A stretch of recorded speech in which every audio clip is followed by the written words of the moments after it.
আবার কেন ফিরে এলি? কি চাই তোর? ধন্যবাদ পিশাচিনী, এই নাও গো, তোমার জন্য উপহার এনেছি। আমার জন্য উপহার? তুই তো মস্ত ভালো মনের মানুষ দেখছি। তোর মধ্যে কোনো লোভও নেই। তোমার রূপ যেমন তেমনি তুমি একটুও ভয়ঙ্কর নয় গো। তোমার আসল পরিচয় কি পিশাচিনী? দেখবি আমার আসল রূপ। তোকে আমার আসল রূপ দেখাতে কোনো ভয় নেই। তখনই পিশাচিনী তার রূপ বদলে স্বর্ণ জলপরীর রূপ ধারণ করে। তার অলৌকিক মায়াবী রূপ দেখে কাঠুরে মুগ্ধ হয়ে যায়। কোনো মানুষ আমার ক্ষতি না চেয়ে আজ প্রথম উপহার দিল, তোকেও আমার দেওয়া উপহার গ্রহণ করতে হবে। স্বর্ণ জলপরী তার মায়াবী মুক্ত হাতে নিয়ে জাদু করতেই কাঠুরের কাঠের বোঝার মধ্যে দুটো কাঠ সোনার কাঠে বদলে যায়। কাঠুরে কিছুই বুঝতে পারে না। সে জলপরীকে বিদায় জানিয়ে সোজা হাটে চলে যায়। তারপর কাশী বোসের দোকানের সামনে বোঝাটা নামিয়ে, কাশী বাবু, আজ অনেক ভালো কাঠ পেয়েছি, আজ আমাকে 5 পয়সা বেশি দেবেন বাবু। কাশী বোসের নজর সোজা গিয়ে পড়ে বাঁধা কাঠের বোঝার মধ্যে দুটো চকচকে উজ্জ্বল সোনালী বর্ণের কাঠের উপর। এই, তুই এই দুটো কাঠ কোথায় পেলি? আগে বাবু, আমি তো জঙ্গল থেকে এমন কাঠ কাটিনি। আচ্ছা, উনি বলেছিলেন বটে আমাকে কিছু উপহার দেবেন। মনে হয় উনি জাদু করে এই দুটো কাঠ আমাকে উপহার দিয়েছেন। তুই এই দুটো কাঠ আমাকে দিয়ে দে, আমি তোকে এত টাকা দেব, এত টাকা দেব যে তোকে আর কোনোদিনও কাঠ কাটতেই হবে না। ক্ষমা করবেন বাবু, এই উপহার আমি আপনাকে দিতে পারবো নি। আপনি আমাকে বাকি কাঠের পয়সা মিটিয়ে দিন। আচ্ছা, এটা না দিতে চাস তাহলে ওনার ঠিকানাটাই আমাকে দিয়ে যা, আর উনিও নিশ্চয়ই আমাকে উপহার দেবেন। সরল সাদাশীতে কাঠুরে কাশী বোসকে জঙ্গলের মধ্যে ওই স্বর্ণ জলপরীর ব্যাপারের সমস্ত ঘটনা বলে দেয়।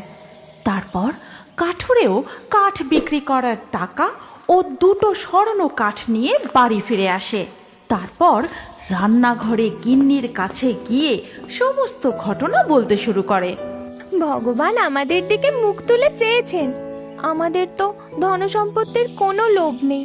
ওই জলপরী তো মায়াবী শক্তির অধিকারী। তিনি কি আমার একমাত্র ইচ্ছা পূরণ করবেন না? আশীর্বাদ স্বরূপ আমাকে সন্তান সুখ দেবেন না? তাহলে কাল যখন আমি কাঠ কাটতে যাব, তুমিও আমার সাথে যেও গো গিন্নি। আমি ওই জলপরীর সাথে তোমারও পরিচয় করিয়ে দেব। আর ওদিকে তখন কাশী বোস জঙ্গলের মধ্যে খুঁজতে খুঁজতে গিয়ে দাঁড়ায় সেই পরিত্যক্ত পুকুরের সামনে। বেরিয়ে আয় জলপরি, বেরিয়ে আয়, আমাকেও দে, আমাকেও সোনা দে। তখনই জল তোলপাড় করে বেরিয়ে আসে সেই পিশাচিনী। আমি জানি তোর এটা আসল চেহারা নয়, আর তুই একজন অসহায় জলপরি। আমাকেও দে, আমাকে সোনা দে। লোভী পাপিষ্ঠ মানুষ, তোকে আমি কিচ্ছু দেব না। চলে যা এখান থেকে, না হলে তোর চরম ক্ষতি হবে। তুই আমার ক্ষতি করবি, তবে এই নে। কাশী বোস একটা বিষের শিশি নিয়ে পুরোটা পুকুরের জলে ঢেলে দেয়। আর এই দেখে পিশাচিনী রূপী জলপরি ভয় পেয়ে জলে ডুব দেয়। এবার তুই মর, কালকে জেলের দল নিয়ে এসে আমি তোর পুকুর লুট করব, আর যদি বিষের হাত থেকে প্রাণ বেঁচে যায় তাহলে তোকেও বন্দি করে নিয়ে যাব। কাশী বোস ফিরে যায়। তার পরের দিন সকালে কাঠুরে তার স্ত্রীকে সঙ্গে নিয়ে ওই পুকুরের কাছে যেতেই তারা যা দেখে তাতে কাঠুরে কান্নায় ভেঙে পড়ে। পুকুরের জলে ছোট বড় মাছ সহ দুটি মৃত জলপরীর দেহ ভাসছে। ভগবান, এ কি সর্বনাশ হয়ে গেল! প্রকৃতি দেবী, আপনি রক্ষা করুন, আপনি রক্ষা করুন। তারপরেই ঘটে এক স্বর্গীয় অলৌকিক ঘটনা। কোথা থেকে যেন এক পঞ্চমুখী সাপ এসে উপস্থিত হয়। তারপর পুকুরের জলে মুখ দিয়ে ধীরে ধীরে সমস্ত বিষ সে শুষে নেয়।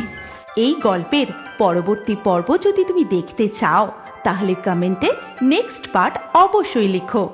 আর আমাদের রিও বার্ডস ফেসবুক পেজটি এক্ষুনি ফলো করে নাও।